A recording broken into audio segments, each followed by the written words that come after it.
दुनिया में दो तरह के लोग होते हैं, एक जो तकदीर से हार मान लेते हैं और दूसरे जो अपनी तकदीर खुद लिखते हैं। और उन्हीं में से एक था अमरेंद्र बाहुबली। तो चलिए शुरू करते हैं बाहुबली पार्ट 1 की कहानी। कहानी शुरू होती है एक अंधेरी बरसाती रात से। महिषमती साम्राज्य के पास एक नदी के किनारे एक महिला एक छोटे बच्चे को अपनी गोद में लिए भाग रही होती है। उसके पीछे सिपाही लगे होते हैं। वह महिला है राजमाता शिवगामी। दुश्मनों से लड़ते लड़ते वह नदी में उतर जाती है। बच्चा उसके हाथ से नहीं छूटता, लेकिन खुद वह धीरे धीरे पानी में डूबने लगती है।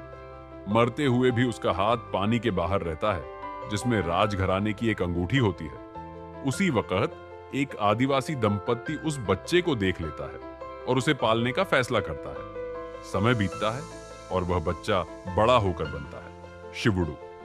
शिवुडू बचपन से ही पहाड़ पर चढ़ने की कोशिश करता है। हर बार वह गिर जाता है, लेकिन उसके अंदर कोई अजीब सी शक्ति होती है जो उसे फिर से कोशिश करने पर मजबूर करती है। एक दिन उसे पहाड़ से एक रहस्यमय मुखौटा मिलता है। यह मुखौटा एक लड़की का होता है, अवंतिका। बस उसी मुखौटे की वजह से शिवुडू पूरी ताकत से पहाड़ चढ़ जाता है और इस बार सफल हो जाता है। पहाड़ के ऊपर उसे अवंतिका मिलती है, जो एक माहिर योद्धा होती है, और उसका मिशन होता है रानी देवसेना को महिषमती की कैद से आजाद कराना। शिवुडू पहली ही नजर में अवंतिका से प्यार कर बैठता है। शुरुआत में अवंतिका उससे नाराज रहती है, लेकिन बाद में शिवुडू उसे कहता है, तुम्हारा मिशन अब मेरा मिशन है। शिवुडू चुपके से महिषमती पहुंचता है और देवसेना को कैद से आजाद कर देता है। लेकिन तभी सिपाही उसे पकड़ लेते हैं और पूरी जनता उसकी शक्ल देखकर हैरान रह जाती है, क्योंकि शिवुडू बिल्कुल दिखाई देता है अमरेंद्र बाहुबली जैसा। और फिर सड़कों पर नारा गूंजता है बाहुबली के नाम का। तभी कहानी में आता है सबसे महत्वपूर्ण किरदार, कटप्पा।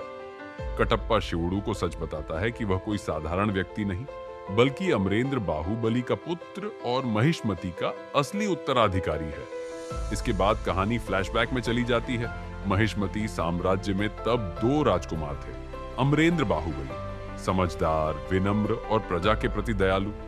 भल्लाल देव शक्तिशाली लेकिन घमंडी और लालची।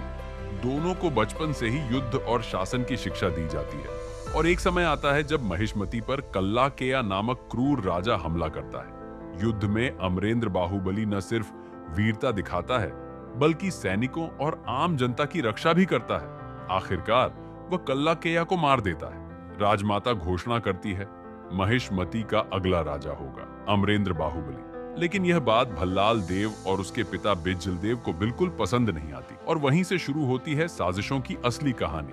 फ्लैशबैक यहीं तक आता है और वर्तमान में शिवुडू कटप्पा से सवाल पूछता है, मेरे पिता के साथ ऐसा क्या हुआ? कटप्पा गहरी सांस लेकर जवाब देता है, बाहुबली को मैंने मारा था। और इसी शॉकिंग मोड पर फिल्म खत्म हो जाती है। तो दोस्तों, उम्मीद है आपको ये वीडियो पसंद आई होगी। अगर वीडियो अच्छी लगी हो तो लाइक कर देना, और ऐसी ही और कहानियां सुनने के लिए चैनल को सब्सक्राइब कर लो। कमेंट करके बताना कि अगली कौन सी मूवी एक्सप्लेन करनी चाहिए। मिलते हैं अगली वीडियो में। धन्यवाद।